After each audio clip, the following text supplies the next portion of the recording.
నమస్తే.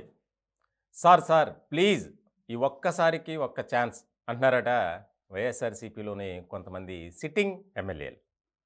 వాస్తవానికి ఈసారి 175 నియోజకవర్గాల్లో 80 చోట్ల అభ్యర్థులను మార్చాలి అన్న ఆలోచనలో జగన్మోహన్ రెడ్డి గారు ఉన్నారు. దానికి సంబంధించి ఇప్పటికే 11 మందిని మార్చినటువంటి సీఎం జగన్ గారు మరికొద్ది మందితో సమావేశాలను ఏర్పాటు చేశారు.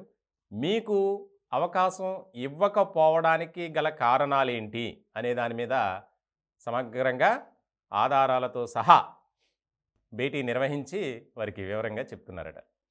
ఇలాంటి క్రమంలో కొంతమంది ఇప్పటికే ఎమ్మెల్యేలుగా ఉన్నారు. అలాగే ఈసారి మనకు అవకాశం వస్తుందన్న ఆశావాహులు జాబితా ఎక్కువగానే ఉంది. అటువంటి వారంతా సార్ మాకు ఒక్క ఛాన్స్ ఇవ్వండి ప్లీజ్ అని చెప్పి రిక్వెస్ట్ చేస్తున్నారంట సీఎం జగన్మోహన్ రెడ్డి గారిని.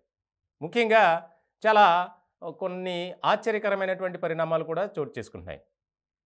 సీఎం ఆఫీస్ నుంచి ఫోన్ వెళ్ళటం, ఫోన్లో మాట్లాడిన వారు కుటుంబ సమేతంగా ఇక్కడికి రావటం, వచ్చిన తర్వాత వారికి ఎందుకు అవకాశం ఇవ్వట్లేదో, ఒకవేళ అక్కడి నుంచి వేరే చోటకి మారుస్తున్నారో అది వివరంగా చెప్పి దానికి సంబంధించి నెక్స్ట్ బుజ్జగింపుల పర్వాన్ని ఆ బాధ్యతను మిథున్ రెడ్డి అలాగే సజ్జల రామకృష్ణారెడ్డి గారు ఇద్దరికీ అప్పగించారట.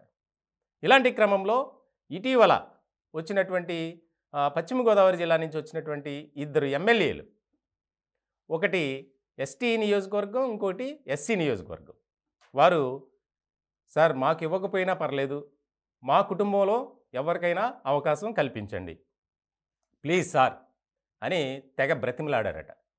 దానికి సంబంధించి ఇప్పుడు ఆసక్తికరమైనటువంటి చర్చ జరుగుతుంది వైఎస్ఆర్‌సీపీలో. అంతేకాకుండా తూర్పుగోదావరి నుంచి కూడా కొంతమంది వచ్చారు. వారు కూడా ఇదే పందా, అంటే ఇప్పటి వరకు మేము ఆ ప్రాంతంలో ఒక నాయకుడిగా ఎదిగాం, మీరు మాకు ఇవ్వకపోయినా పర్వాలేదు, కానీ మా కుటుంబానికి సంబంధించిన వారికి ఎవరో ఒకరికి అవకాశం కల్పించండి అని చెప్పి సీఎం గారిని రిక్వెస్ట్ చేస్తున్నారట. ఇప్పుడు ఇదే హాట్ టాపిక్గా మారింది. ముఖ్యంగా ఎందుకనంటే వైఎస్ఆర్‌సీపీలో ఎప్పుడూ లేనంతగా ఈసారి పరిణామాలు చోటు చేసుకుంటున్నాయి.